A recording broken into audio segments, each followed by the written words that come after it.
ఈ సమయములో అప్పటి వరకు అతనికి దాహం వేయక అప్పుడు దాహం వేస్తుందని ఎందుకు అడిగాడు? ఇతడు దాహం వేస్తే ఆ సైనికులు నాకు నీళ్ళు ఇస్తారు, నేను త్రాగి బతుకుతానన్న ఆశతో అడిగాడా? అసలు ఆ ఆశ లేదు. అంత ఘోరంగా హింస పెట్టిన వాడు నీళ్ళు ఇస్తారా అంటే కాదు. ఎందుకంటే నీళ్లు ఇవ్వరని ప్రభుకు తెలుసు.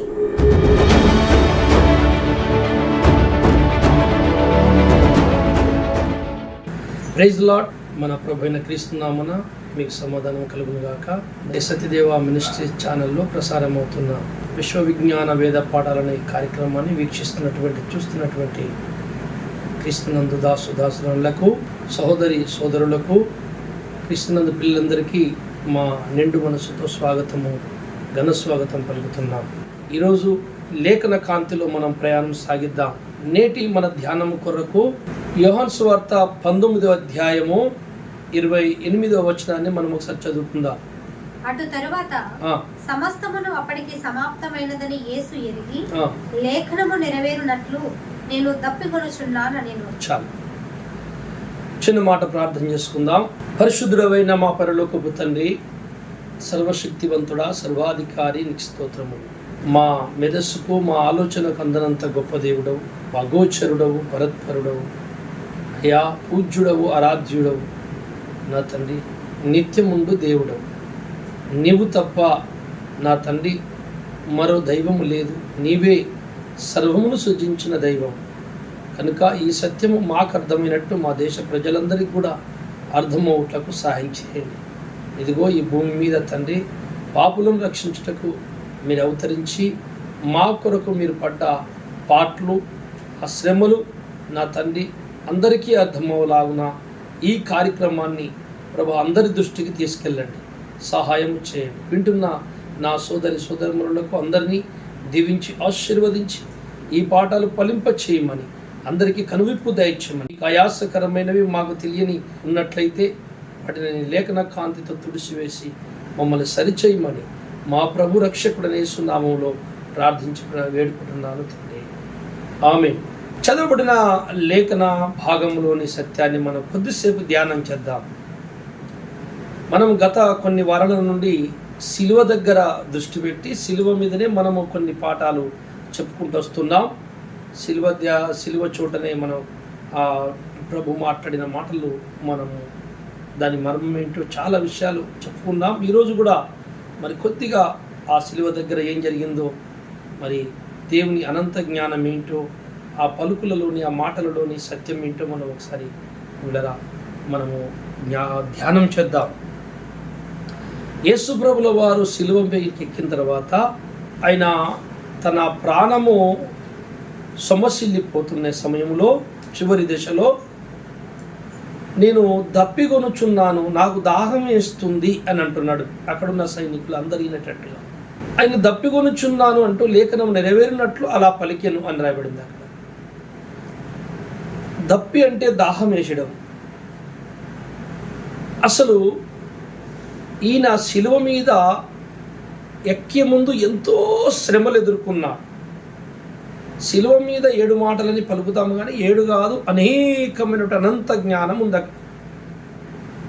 ఆ 7 మాటలు అనుకుంటున్న వాటిలోనే దేవుని అనంత జ్ఞానం ఇమిడి ఉంది.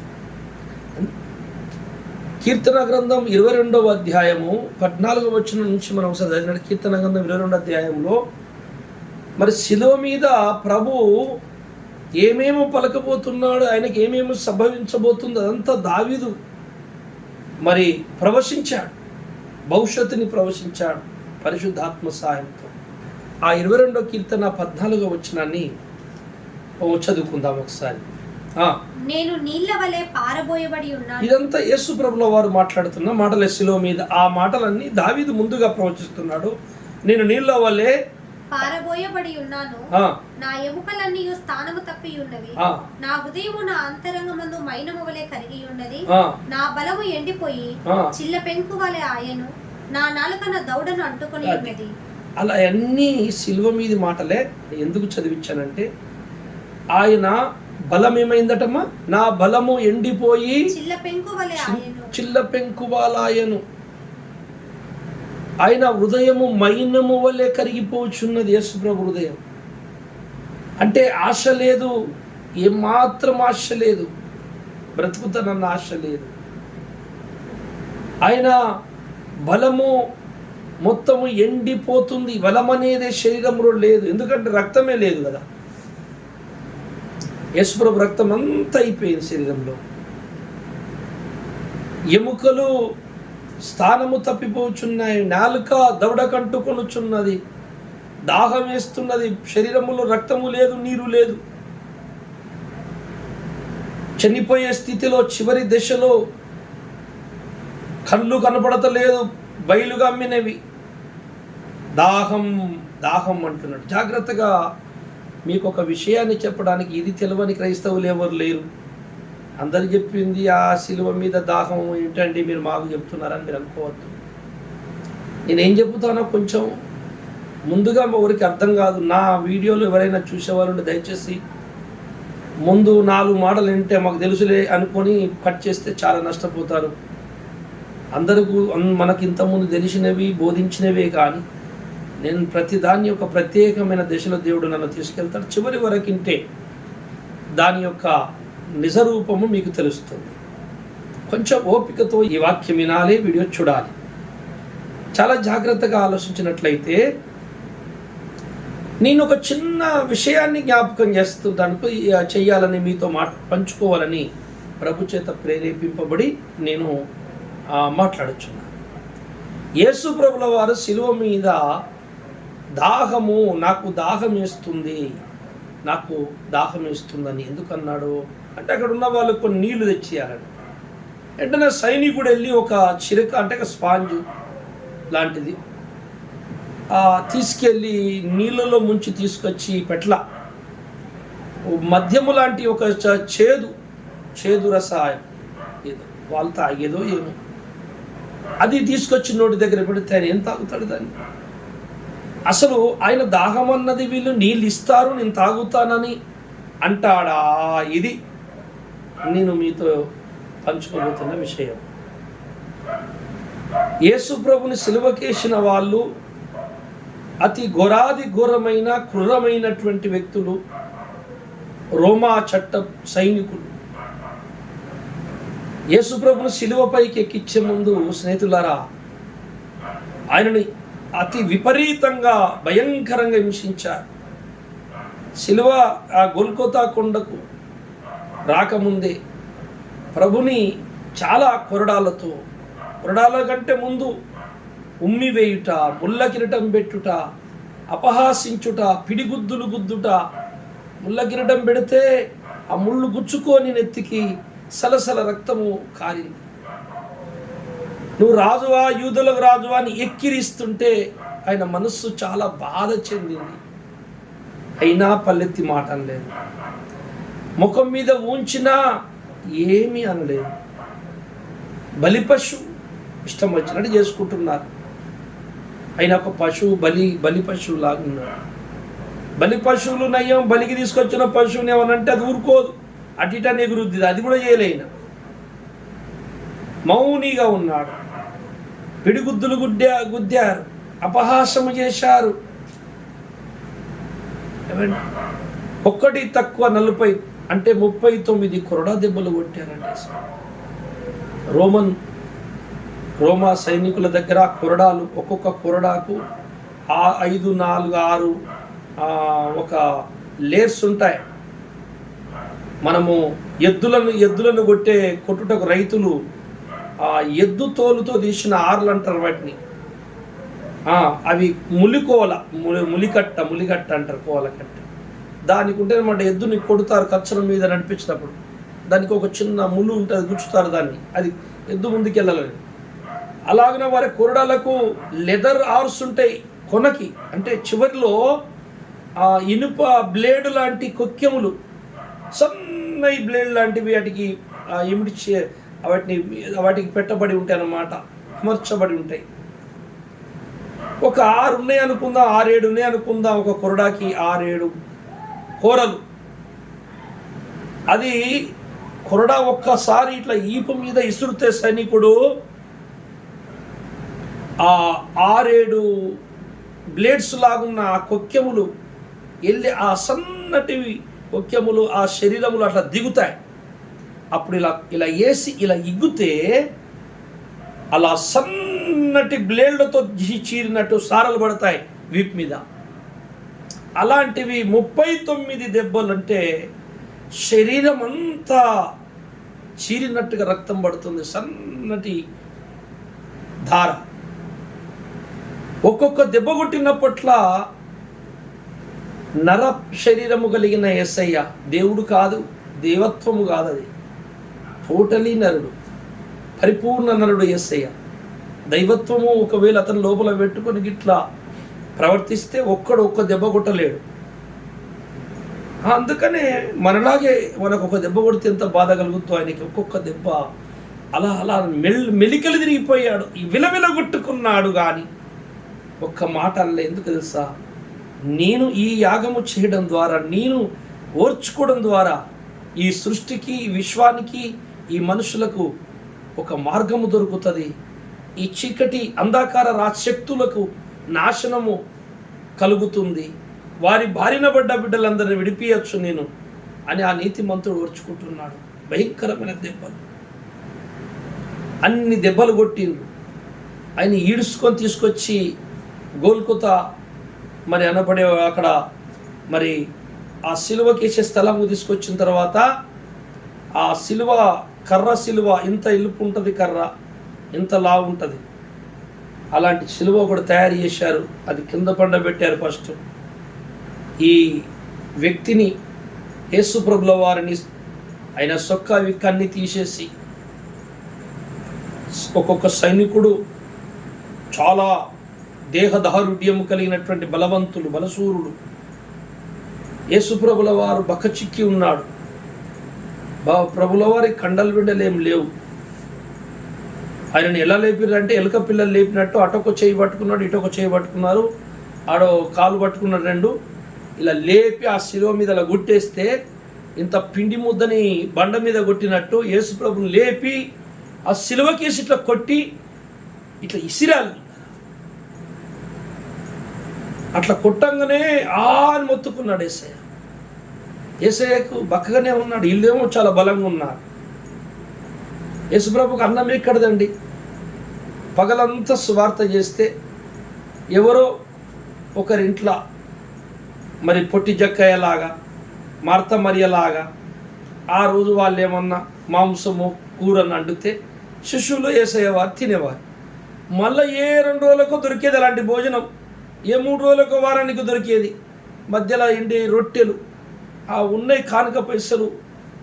మరి పిల్లల దగ్గర ఏమన్నా ఉంటే శిష్యుల దగ్గర పోయి సమరయ స్త్రీ బాయికాడు ఉన్నప్పుడు రొట్టెలు కొనటానికి వెళ్ళారట ఊళ్ళోకి. అలా రొట్టెలు కొనుక్కొని వస్తారు, అది తింటారు. ఒక్కొక్కసారి ఆ రొట్టెలు కూడా పట్టుకొని దూర ప్రయాణం వెళ్తుంటే రొట్టెలు ఎండకు ఆరిపోతాయి. వాళ్ళు ఇక్కడ దుశాలలు మరి టబల్స్లో కట్టుకునేవారు. ఆ రొట్టెలు ఎండిపోతాయి, ఆ కారం తెచ్చింది అది ఎండిపోతే కూడా నానబెట్టుకొని తిని, ఓ పూట తిని ఓ పూట లేకుండా రాత్రంతా ప్రార్థనలోకి వెళ్ళి ప్రార్థన ఉండేవాడు, పగలంతా ప్రకటించేవాడు. అసలు ఆయనకు అన్నం చక్కగా తినేవాడు కాదు. మరి ఆయన దగ్గర ఏం బలం, ఏం కండలు ఉంటాయి? అతన్ని ఈ 24 గంటలు చాలా మాంసం తిని కొవ్వు పట్టిపోయిన ఈ సైనికులు ఆయన లేపి సిలువకేసి కింద కొట్టిండండి. ఇట్లా సిలువ మీద 2 చేతులు పెట్టి, సైనికుడు ఆ చెయ్యి మీద ఇక్కడ కాలు పెట్టి, ఇదిగో ఇక్కడ ఈ సైజు ఇంత పొడుగు మొలలు, కమ్మరి కొలిమి అంటారు, కొలిమిలో ఎర్రగా కాల్చి తయారు చేసిన శీలలు ఇంత పొడుగుంటాయి. ఎందుకంటే ఈ చేతిలో దిగి ఇట్నుంచి వెళ్ళి మళ్ళా చెక్కలో అవతలికి వెళ్ళాలి. ఇంత ఇట్లా పెట్టి ఈ సెంటర్ 2 ఏళ్ల మధ్యలో ఇక్కడ కొట్టాడు, ఈ 2 ఎముకల మధ్యలో ఈ చెయ్యి. అలాగే ఈ 2 ఎముకల మధ్యలో ఇక్కడ శీల కొట్టారు ఈ చెయ్యి. ఇలాగే 2 కాళ్ళు ఇలా పెట్టి 2 కాళ్ళ కలిపి కొంచెం పొడుగు శీల కొట్టాడు. అలా కొడుతున్నప్పుడు విలవిల కొట్టుకున్నాడు యేసయ్య. ఎందుకో తెలుసా? నీ పాపములు, నా పాపములు, మానవుల పాపముల కొరకే విలవిల కొట్టుకున్నాడు. దగ్గర నీ పాపాలే నా పాపాలే మొరలేసి కొట్టాయి, నీ పాపాలే నా పాపాలే అతన్ని హింస పెట్టాయి అనేది నువ్వు ఆ సత్యాన్ని ఏ నరుడన గ్రహిస్తే పరమాత్ముడు అతన్ని దర్శిస్తాడు. అలా శిల కొట్టిన తర్వాత అని అరిచిన కొద్దీ పెద్ద గొయ్యి దోవి ఈ శిలువను ఆ గొయ్యిలో వేసేశారు, నేషన్లో పడ్డారు. ఇప్పుడు మీరు ఆలోచించండి, యేసు ప్రభుల వారు శిలువ మీద ఏం పట్టుకొని ఉన్నాడు, దేని మీద ఆగింది బాడీ మొత్తం అంటే ఈ చేతిలో దిగిన ఈ శీల ఇట్లా కిందికి అయితే ప్రాణాలు వెళ్ళిపోతుంటాయి వాన. ఇకపోతే రెండు కాళ్ళ మీద ఉన్న శీల ఇట్లా కిందికి బరివేద్దామా, ఇక్కడ విలవిల కొట్టుకుంటున్నాడు, ఈ కాళ్ళు నొప్పి తట్టుకోలేకపోతున్నాడు. అంటే ఇటు చేతుల మీద భారం వేయక ఇటు కాళ్ళ మీద నిలబడలేక మధ్యలో శరీరము మెలికలు తిరిగిపోతున్నాడా అనుకుంటా ఎంతో దుఃఖపడుతున్నాడు. ఒక్కసారి శిలువ యజ్ఞాన్ని ధ్యానం చేస్తే ఆ త్యాగము ఎవడు చెయ్యడు, ఏ ఒక్కడు కూడా తన శత్రువు కొరకు చెయ్యడు. మనందరము దేవునికి శత్రువులమైపోయాము. సృష్టికర్తను వదిలి సృష్టిని ఎప్పుడైతే దేవుడని మొక్కామో అప్పుడే దేవుని శత్రువులు అయిపోయాము. శత్రువుల కొరకు ప్రాణం పెట్టుటకు వచ్చాడే దేవుడు. ఒకసారి ధ్యానం చేయండి కదా, ఈ శిలువ మీద ఈ విధంగా హింస పొందుతుండు కదా, ఇంత ఘోరాది ఘోరంగా కొట్టుకుంటే తెచ్చారు కదా, ఇంత కొరడా దెబ్బలు కొట్టారు కదా, అపహాస్యము చేశారు కదా, ఇక్కడ చనిపోయే స్థితికి వచ్చావు, రక్తం అంతా కారిపోయింది, చనిపోయే స్థితికి వచ్చింది, ప్రాణాలు వదిలిపెట్టే టైం వచ్చేసింది, నాలుక దవడ కత్తుకుంటుంది, ప్రాణం ఎండిపోయినట్టు అయిపోయింది, రక్తం గారిపోయింది. ఈ సమయములో అప్పటి వరకు అతనికి అప్పుడు దాహం వేస్తుందని ఎందుకు అడిగాడు? ఇతడు దాహం వేస్తే ఆ సైనికులు నాకు నీళ్ళు ఇస్తారు, నేను త్రాగి బతుకుతానన్న ఆశతో అడిగాడా? అసలు ఆ ఆశ లేదు. అంత ఘోరంగా హింస పెట్టిన వాడు నీళ్ళు ఇస్తారా ప్రభుకి? నీళ్ళు ఇస్తాడని అడిగాడు ఆయన, నాకు దాహం వేస్తుందని అంటే కాదు. ఎందుకంటే నీళ్లు ఇవ్వరని ప్రభుకు తెలుసు, చంపటానికే సిలువకి వేశారని ప్రభుకు తెలుసు. వాళ్ళు సహాయకులు కాదు, నన్ను చంపడానికి వేసేసారు, ఆల్రెడీ చనిపోతాను, ఇప్పుడు నీళ్లు తాగినంత మాత్రం నేను బతుకుతానని నమ్మకం కూడా లేదు. మరి నీళ్లు దాహం అని అన్నాడండి. ఆయన దాహం ఏంటి అసలు? ఆయన దాహం ఎలాంటిది? యోహాను సువార్త 4వ అధ్యాయము 31వ వచనం ఒకసారి చదువుకుందాం. ఆలోగా శిష్యులు బోధకుడా భోజనము చేయమని ఆయనను వేడుకొని, అందుకు ఆయన భుజించుటకు మీకు తెలియని ఆహారం నాకున్నదని వారితో చెప్పగా, శిష్యులు ఆయన భుజించుటకు ఎవడైనా నేనేమైనా తెచ్చునేమో అని ఒకరితో ఒకడు చెప్పుకొనిది. యేసు వారిని చూచి, నన్ను పంపిన వాని చిత్తము నెరవేర్చుటయు ఆయన పని తుదముట్టించుటయు నాకు ఆహారమై ఉన్నది. అది దేవుడారా, పరమాత్ముడైన దేవుడు మనుషుల కొరకు నరుడుగా అవతరించిన యేసయ్య అతడి మనసులో ఏమున్నదో మనకు తెలియపరుస్తున్నాడు శిలువ మీద. ప్రతి మాట ఒక అనంతమైన దేవుని ప్రణాళికను వివరిస్తుంది. సమరయ స్త్రీ అంటే సమరయులు యూదులు దేవుడారా, వాళ్ళు వేరువేరుగా ఉంటారు. ఎందుకంటే యూదులు సమరయుల దగ్గర భోజనాలు చెయ్యరు, వారి చేతి నీళ్ళు కూడా తాగరు. అలాంటిది యూదుడైనటువంటి యేసు ప్రభుల వారు ఆ సమరయ స్త్రీ బావి దగ్గర ఒకటి నీళ్ళు చేదుకుంటే అక్కడికి వెళ్ళాడు. అప్పటికి శిష్యులు రొట్టెలు కొనుక్కరాడానికి ఊళ్ళోకి వెళ్ళారు. ఆమెతో మాట్లాడాడు, సంభాషించాడు. ఆమె ఈమెని గుర్తుపట్టింది. చాలా మాటల తర్వాత ఆమె జీవితాన్ని బ్రతుకుని బయటపెట్టిన ఆయనను చూసిన ప్రవక్త అనుకున్నది, అబ్బో ఈయన మెస్సయ్య లోకరక్షకుడు యేసు ప్రభులను గుర్తుపట్టింది. వెంటనే అతన్ని బావి దగ్గర నిలబెట్టి ఊళ్ళోకి పరిగెత్తుకొని వెళ్ళింది ఆ సమరయ స్త్రీ. వెళ్ళి ఆమె ఇల్లు వాడవాడ తిరుగుతుంది, నేను మెస్సయ్యను చూశాను, నేను యేసుప్రభుని చూశాను, బావి దగ్గర ఉన్నాడు, రండి రండి అని అందరు ఊరంతా చెబుతుంది, ఊరంతా తిరుగుతుంది. ఏమో చెప్తాంది, నిజంగా మెస్సయ్యనా, లోకరక్షకుడు వచ్చాడా, వస్తాడని ఎప్పుడో మన పితరులు ఎదురు చూశారు, ప్రవక్తల చేత పలికించారు, నిజమా అని చెప్పి ఆ ఊర్లో పెద్ద మనుషులందరూ కూడా ఆశ్చర్యపోయి ఆమె మాటలకు వాళ్ళందరూ సమకూడుతున్నారు రావడానికి బావి దగ్గరికి. ఈలోగా శిష్యులు రొట్టెలు కొనుక్కొని వచ్చి, ప్రభు మేము రొట్టెలు కొనుక్కొని వచ్చాం, మనం భుజించుదాముదా, తిందాముదా అంటే, నాకు తినుటకు వేరొక ఆహారము కలదు అంటే ఈ శిష్యులు అనుకున్నారు కూడా, ఆ అమ్మాయి ఎవరితో మాట్లాడాడు కదా బావి దగ్గర, మరి ఎవరైనా అయ్యగారికి చికెన్ ఫ్రై రోస్ట్, తాజా మటన్ చికెన్ కొట్టెలు తెస్తారేమో ప్రభుకి, తింటాడు, అది తెస్తారనుక వేరే అన్నం ఉందంటున్నాడని వీళ్ళు అనుకున్నారు. వీళ్ళు తెచ్చిన రొట్టెలు తింటున్నారు ఇక. కానీ ఆయన అంటున్నాడు, నన్ను పంపిన వాని చిత్తము నెరవేర్చుటయే ఆయన పని తుదముట్టించుటయే నాకు ఆహారము, నా ఆకలి, నా దాహం. దేవునికి, యేసుప్రభుల వారికి ఏమేము ఆలోచన కలిగి ఉన్నాడో, ఆయన ఎలాంటి జీవితము గడిపాడో, ఎలాంటి మనస్సు కలిగి ఉన్నాడో, అలాంటి మనస్సు అలాంటి జీవితాన్ని గడపడానికి, అలాంటి ఆలోచన కలిగి ఉండటానికి క్రైస్తవుడు ప్రయత్నించాలి. దేవుడు సహాయం చేస్తాడు. ఆయన ఆకలి మన ఆకలి కావాలి, ఆయన దాహము మన దాహము కావాలి, ఆయన కోరిక మన కోరిక కావాలి. అందుకే ప్రభు తండ్రి, నేను నీలోను నువ్వు నాలో ఉన్నట్టుగా వీరు కూడా మనలో ఉండాలి అని ప్రార్థించాడు యేసయ్య. అందుకని దేవులారా, యేసు ప్రభు దాహము ఆకలి ఏంటంటే, సమరయ స్త్రీ ఊరంతా పోయి ఒక 300 మందినో 150 మందిని కూడా దగ్గర ఎంత వచ్చారు లెక్కలేదు అక్కడ. ఆ ఊరు మొత్తం వచ్చేసి యేసు ప్రభుని చూసి ఆశ్చర్యపోయారు.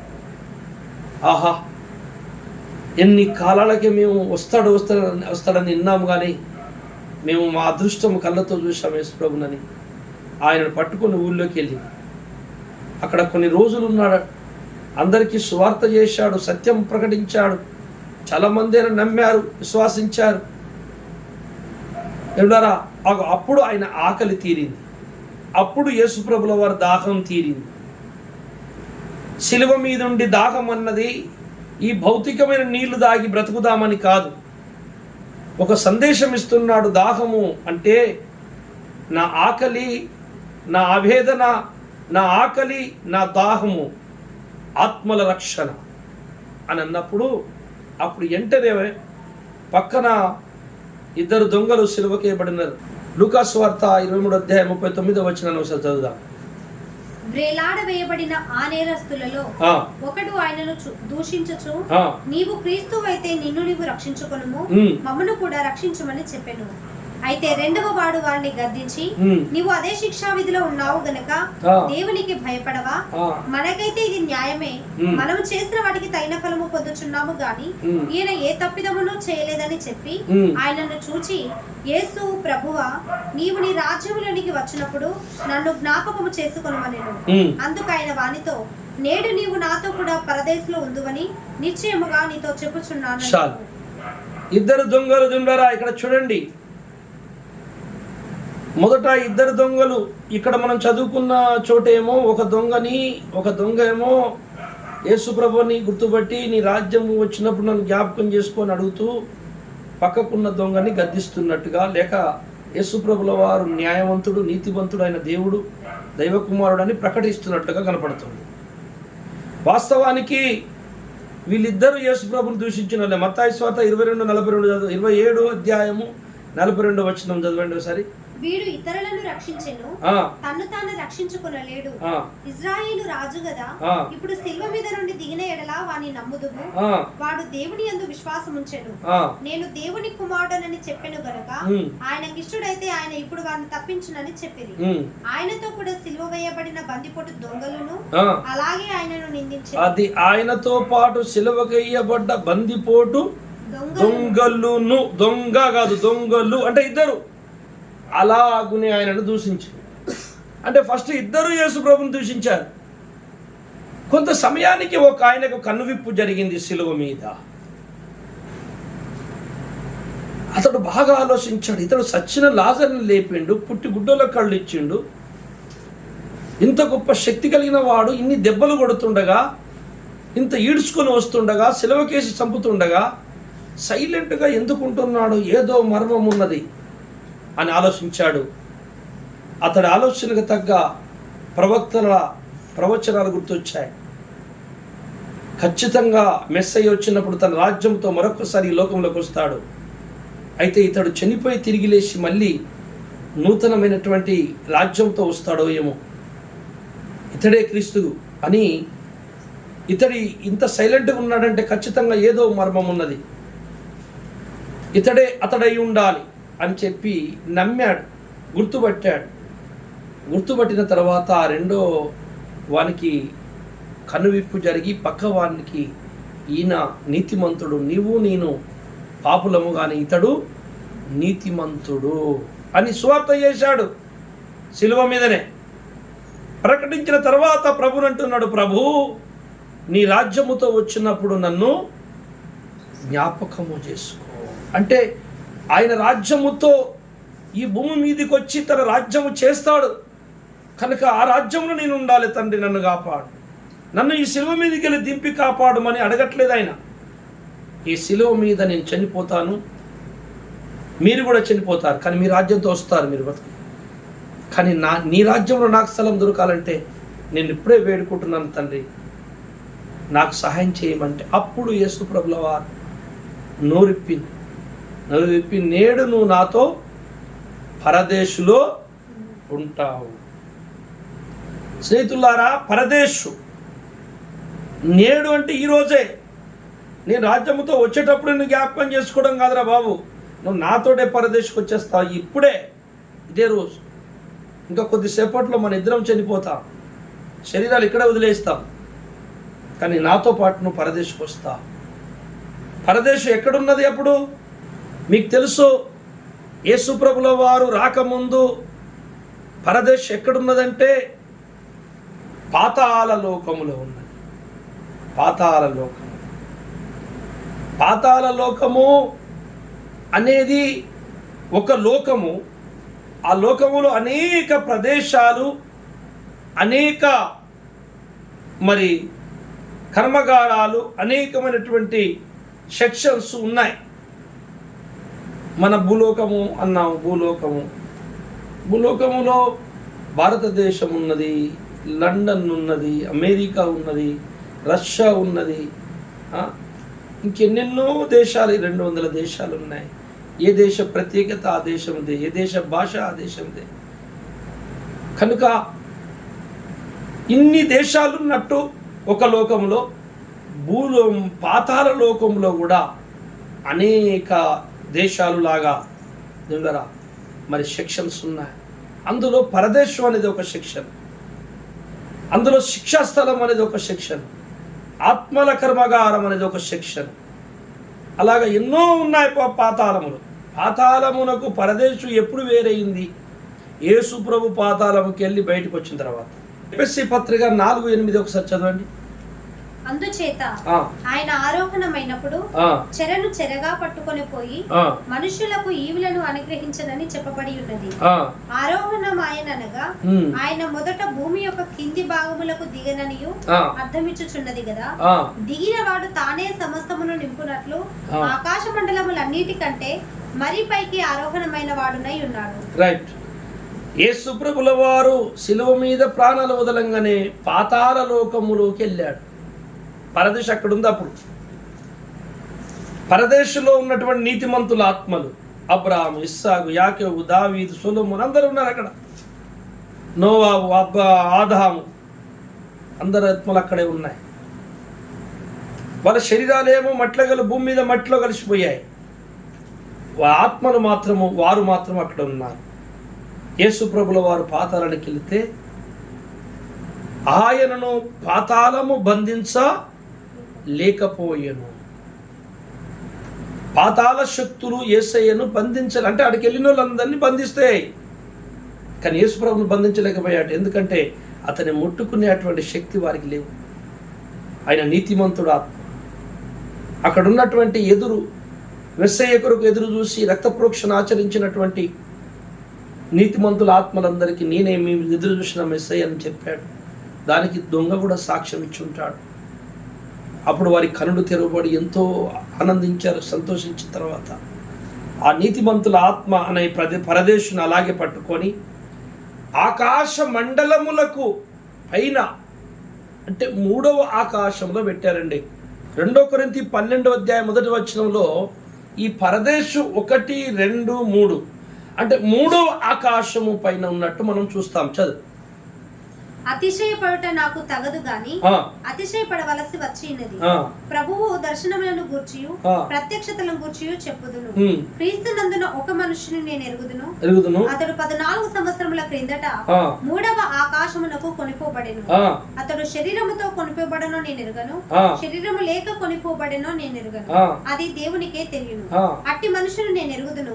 అతడు పరదైసులోనికి కొనిపోబడి వచింపశక్యము కాని మాటలు వినెను. రైట్.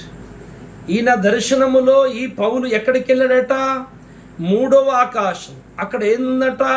పరదేశు. అక్కడ ఎవరున్నారట? నీతిమంతుల ఆత్మలు. వాళ్ళు ఎలా మాట్లాడే మాటలట వసింప సాఖ్యము కానివి. అతడు విన్నాడట దర్శనంలో చూసి. అంటే దర్శనములో పౌలు 3వ ఆకాశంలో పరదేశం చూసి వచ్చిండట. 14 సంవత్సరాలు ఒక మనుషుని ఎరుగుతున్నాను. అతడు శరీరముతో పోయెను, శరీరము లేకపోయెను నాకు తెలియదు. నిజంగా ఆ అనుభవం కొంతమందికి ఉంటుంది, నాకుంది. నేను దేవుని నమ్ముకున్న కొత్తలో నా శరీరంతో వెళ్ళానా, శరీరం లేకుండా నేను వెళ్ళానా అని తెలియదు. దర్శనంలో నేను ఒక ఆకాశ మండలమందు ఒక ఉన్నతమైన స్థానములో ఈ కుమారుడు అనే వ్యక్తి భూమి మీద నా చేయి పట్టుకుని వెళ్ళి ఒక మహాసింహాసనం మీద కూర్చున్న వృద్ధుడు అలా తండ్రి అయిన దేవుని యందు ఆ దేవుని యొద్ద ముందుకు తీసుకెళ్ళి నన్ను వదిలేసి తండ్రికి కుడిపార్శ్వం నుండి చేయబట్టుకుంటే నేను అక్కడే మోకరించాను. ఆయన వచ్చి నన్ను అభిషేకించి మళ్ళీ పంపాడు. అప్పుడు నేను ఆ దర్శనం అయిన తర్వాత, ఆ దర్శనం చెప్పాలంటే చాలా టైం పడుతుంది. అయిపోయిన తర్వాత అసలు నేను ఎటో పోయానే, అది నానింది కదా నూనె, ఎక్కడ పోయింది అని అనుకుంటున్నా. బట్టలు ఎత్తుకుంటున్నాను. వాస్తవానికి నేను శరీరముతో పోలేదు, ఆత్మస్వరూపంలో వెళ్ళిన. అలాగున అనుభవాలు ఉన్న వాళ్ళకి మాటలు అర్థమవుతాయి. ఆ అనుభవాలు లేని దేవునితో ఆ అనుభవం లేని వారికి వెర్రితనంగా కనపడతాయి. సో 3వ ఆకాశం మందు పరదేశం ఉంది. అప్పటికి ఎప్పటికీ పౌలు నమ్ముకునేసరికి అంటే యేసుప్రభుల వారు తిరిగి లేచాడు. అంటే పాతాళములో ఉన్న పరదేశం పైకి వెళ్ళిపోయింది. ఇప్పుడు నేను ఒక చిన్న విషయాన్ని మీకు చెప్పుదామని ఇదంతా నేను చదివాను. పరదేశును తీసుకెళ్లి 3వ ఆకాశమును పెట్టి యేసుప్రభుల వారు ఎక్కడికి వెళ్ళి కూర్చున్నాడట? మీ అందరికీ తెలుసు. తండ్రి కుడి పార్శ్వమందు పరలోకమందు కూర్చున్నాడు. తండ్రి ఉండే స్థానం ఎక్కడుంది? ఇంకా పైన ఉంది. తండ్రి ఉన్న స్థానములపై కూర్చున్నాడు.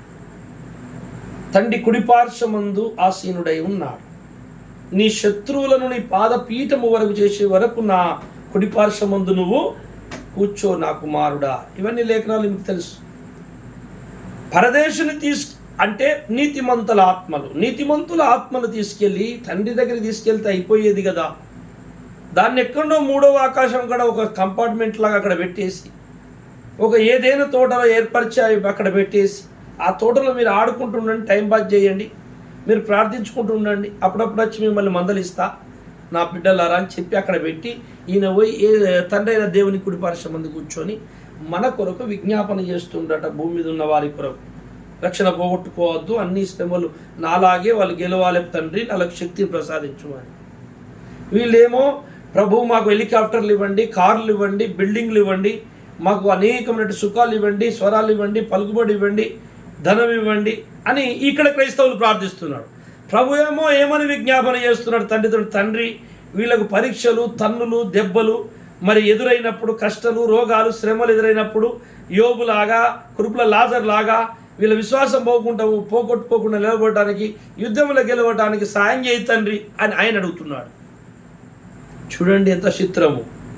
నిజముగా క్రైస్తవుడు ప్రభు ఏమాడు ఇక్కడ మన గురించి ఏం ప్రార్థన చేస్తుందో తెలుసుకుంటే నీకు ఏ స్థితి అనుగ్రహిస్తే అది దేవుని చిత్తమని కొనసాగుతావు. ఇది నిజం. కలక చెందవు, డౌట్ రాదు, భయపడవు, జయించుకుంటూ వెళ్ళిపోతుంటావు. యాత్ర ముందుకు సాగుతుంది.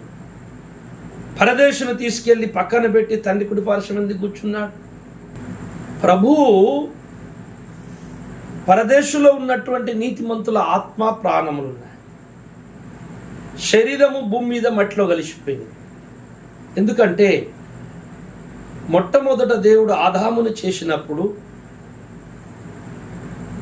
మట్టి బొమ్మను చేసి మట్టితో దేహమును, అది మట్టి బొమ్మ ఫస్ట్ పిసికి జిగడ మన్ను, ఆ మన్ను ఎక్కడెక్కడి నుంచి తీసుకున్నాడు మనం చూడలేదు, మనకు కనపడదు.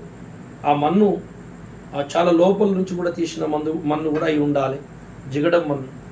ఎందుకంటే శరీర మాంసం అంతా ఒకలాగా లేదు కనుక 100% మన్ను కూడా ఎక్కడెక్కడో వెరైటీ మన్నే తీశాడు.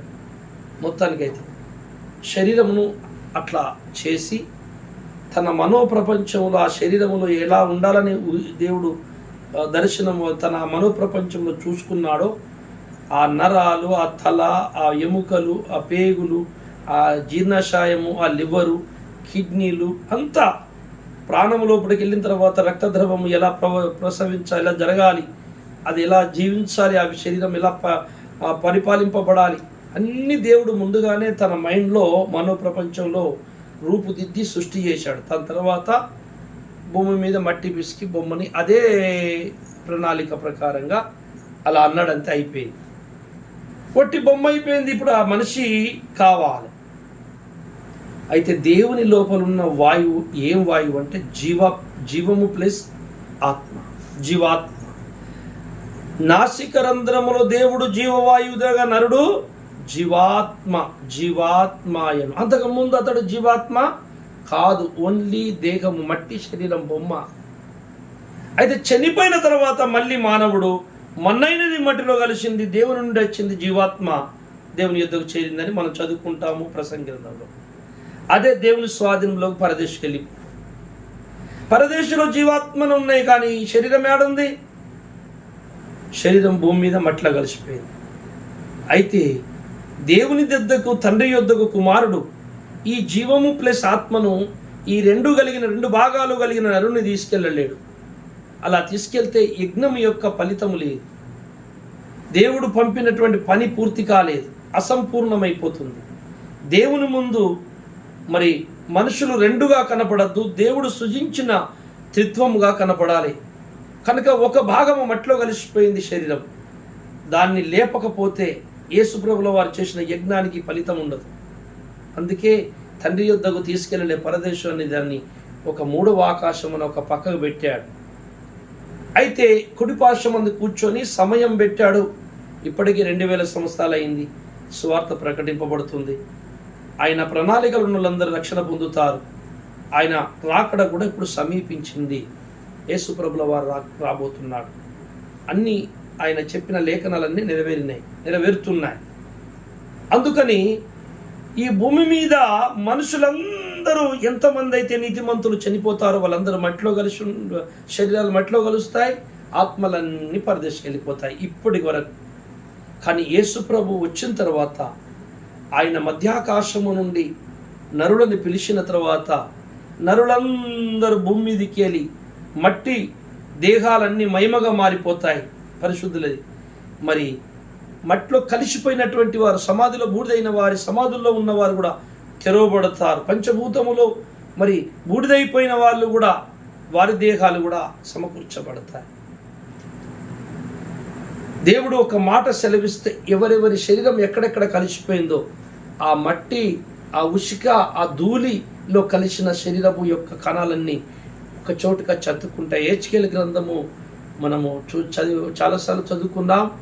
ఎముకలలో, ఎండిపోయిన ఎముకలలో హెచ్కేల్తో ప్రవశింపజేస్తాడు దేవుడు. నా నరపుత్రుడా, ఈ ఎముకలు బతుకున్నట్లు నువ్వు ప్రవశించుము అంటే ఆయన ప్రవశిస్తుండగా యెహోవా ఇలా సెలవిస్తున్నాడు అనగానే ఆ ఎముకలను అతికి నరాలొచ్చి, తోళ్ళొచ్చి లేచి నిలబడతాయి మనుషులైతే. అలాగే దేవుడు వచ్చినప్పుడు కూడా తన పిల్లల దేహాలన్నీ అలా సెలవీయగానే తయారైపోతాయి. కానీ ఆ ఆత్మజీవం మాత్రం దేవుని పరదేశంలో ఉంటాయి. పరదేశం నుండి తీసుకొని వస్తాడు. తెస్సలోనీయులు రాసిన మొదటి పత్రిక 4వ అధ్యాయము 11వ వచనాన్ని ఒకసారి చదువుకుందాం. సహోదరులారా, నిరీక్షణ లేని ఇతరుల వలె మీరు దుఃఖపడకుండు నిమిత్తము నిద్రించుచున్న వారిని గురించి మీకు తెలియకుండా నాకు ఇష్టము లేదు.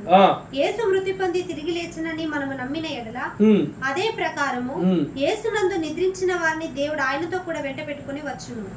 మేము ప్రభువు మాటలు బట్టి మీతో చెప్పినదేమనగా, ప్రభువు రాకడ వరకు సజీవులమై నిలిచియుండు మనము నిద్రించిన వారి కంటే ముందుగా ఆయన సన్నిధి చేరము. ఆర్భాటముతోను ప్రధాన దూత శబ్దముతోను దేవుని బూరతోను పరలోకం నుండి ప్రభువు దిగివచ్చును. క్రీస్తు నందుండి మృతులైన వారు మొదట లేతురు.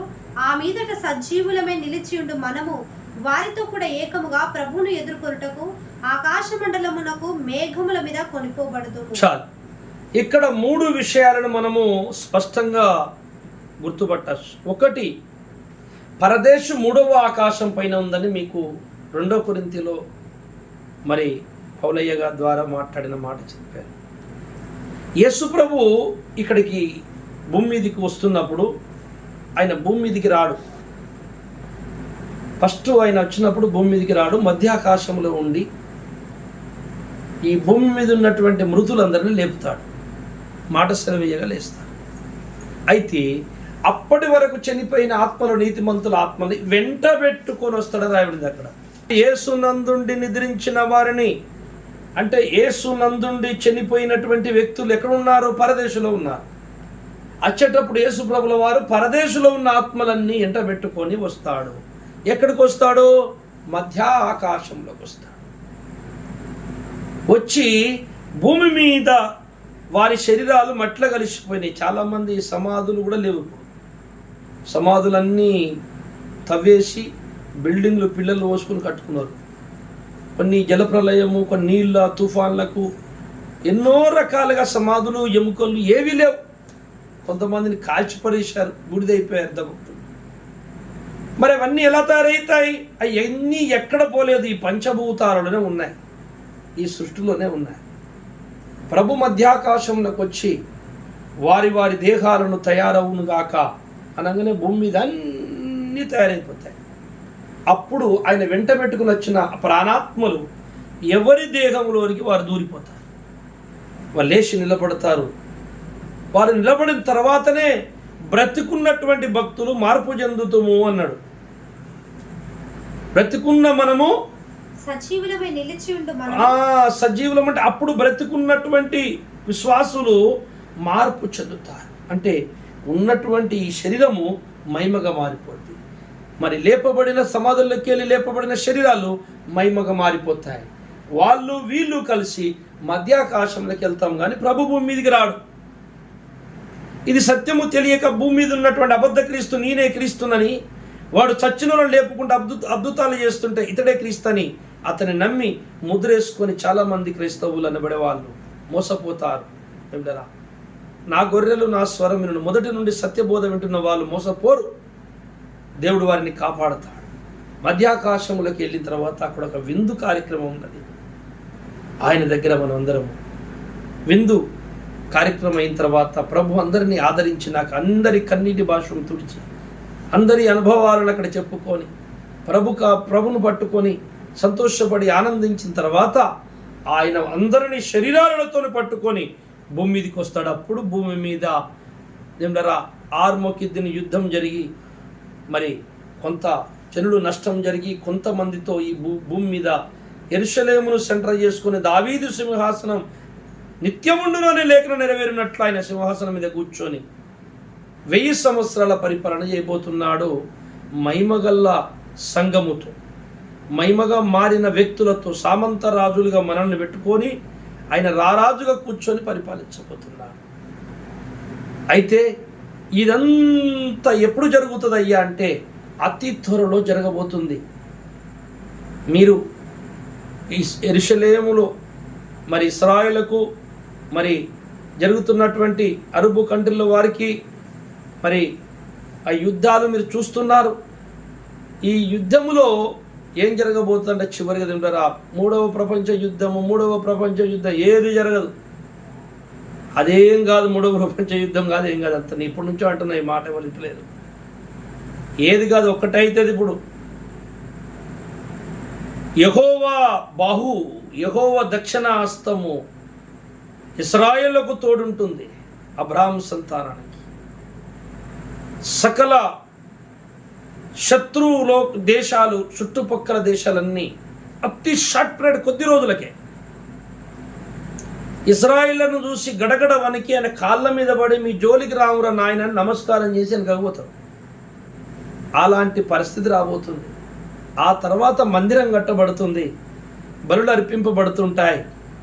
నెమ్మదిగా శాంతిగా ఉన్న మళ్ళీ ఇశ్రాయేలు మీదికి నక్కజిత్తులు, ఈ దుష్మన్లు గాళ్ళు అలా ఉంటారే కానీ మళ్ళీ ఒకేసారి అనేక దేశాలు కుమ్మకై కాకులు ఆలినట్టు వాళ్ళ మీద వారిపోదామని అందరూ తయారై ఆ దేశం మీదకి వచ్చినప్పుడు హెచ్కేల్ గ్రంథం 38వ అధ్యాయంలో దేవుడే కల్పించుకొని యుద్ధం చేయబోతున్న రోజు రాబోతుంది. వారి శవాలనే కొన్ని నెలల పాటు ఏరుతారట వీళ్ళు. ఇశ్రాయేలు ఆయుధం పట్టకుండా దేవుడే యుద్ధం చేయబోతున్నాడు. యుద్ధము యెహోవా నెరవేరబోతుంది. అందుకని పిల్లరా, ఇదంతా జరగాలి అంటే మనము యేసయ్య వైపు చూడాలి. యేసయ్య వాక్యాన్ని మనం తెలుసుకోవాలి. ఆయన శిలువ మీద ఏం మాట్లాడాడు? దాహం అంటే ఏం దాహం? మనకు ఈ లోక సంబంధమైన దాహాలు కాదు, ఆ ఆకలి కాదు ఆయనకి. ఆత్మల రక్షణ, దేవుని రాజ్య విస్తరణ, దేవుని రాజ్యము కట్టబడాలి అని యేసు ప్రభులో ఉన్నవారు కూడా అదే దాహం, అదే తృష్ణ, అదే ఆకలి కలిగి అనేక ఆత్మలు త్వరగా సంపాదించుకోవాలి. దేవుని కోసం నిలబడాలి. ప్రభు రాబోతున్నాడు, నువ్వు సిద్ధపడ్డావా? ప్రభు రాకట సమీపించింది. నీ కొరకు ప్రాణం పెట్టిన యేసయ్య కొరకు నువ్వేం చేశావు? ఆయన శిలువ మీద నీ కొరకు అంత భయంకరమైన శిక్ష ఎందుకు అనిపించాడంటే మనందరినీ మట్టి నుండి లేపాలి. మనము రెండుగా ఉంటే దేవుడికి సంతృప్తి లేదు. శరీరము లేని ఆత్మ ప్రాణాలతో దేవుడు ఏమి చేయలేడు. శరీరాలు కొత్తవి చేసిస్తే అది న్యాయం కాదు, చట్టము. సైతాన్ గాడు అడ్డు తిరుగుతాడు. అలాగైతే నన్ను కూడా ఉంచుకో అంటాడు లోకంలో. దేవుడు నీతి న్యాయముల గల్లవాడు కనుక దేవుడు సృష్టించిన త్రిత్వమైన మనిషిని మరి రెండుగా తీసుకొచ్చి మళ్ళీ శరీరాలు ఇస్తే ఎలా ఉంటుంది? ఆయన పోగొట్టుకున్న శరీరాన్ని, అదే శరీరాన్ని తిరిగి లేపాలి అంటే దేవుడే ఆ మరణపు ఊపిలో అడుగుపెట్టాలి. దేవుడే ఆ యొక్క ఉనికిలోకి వచ్చేయాలి. దేవుడే నరుడుగా రావాలి. ఆ శరీరము దేవుడు కూడా కోల్పోవాలి, మరణించాలి. పాతాళ లోకాన్ని ఆయన ఎవరు బంధించరు. అది గెలిచి తిరిగి లేవాలి. ఆ శరీరం తిరిగి లేవాలి. అలాగే తన యందు బతికిన వారు, నిద్రించిన వారందరూ కూడా అలాగే తిరిగి లేస్తారు. మా పాపములకై బలి అయినావు, దురమైన మమ్ముల చెరదీసినావయ్యా. మా పాపములకై బలి అయినావు, దురమైన మమ్ముల చెరదీసినావయ్యా. ఏ మంచి లేని మాపై ఈ ప్రేమ వెదజల్లినావు మా యేసయ్యా. ఏ మంచి లేని వాళ్ళము, ఏ మంచి లేకున్నా పాపులైన మన కొరకు ఆయన దిగి వచ్చినాడు. మనను లేపుటకై, మరణము నుండి మనం లేపుటకై ఆయన మరణములో పాలి భాగస్తుడే. యేసుక్రీస్తు మనందరి కొరకు మరణించి తిరిగి లేచాడు. కానీ అందరి కొరకు అంటే లోకమందరి కొరకే జరిగింది యజ్ఞం. కానీ నమ్మిన వాడే రక్షింపబడతాడు, నమ్మని వాడు శిక్షింపబడతాడు. అది ప్రభు తప్పు కాదది. ఆయన అవకాశం ఇవ్వకపోతే సృష్టికర్త తప్పు అవుతుంది.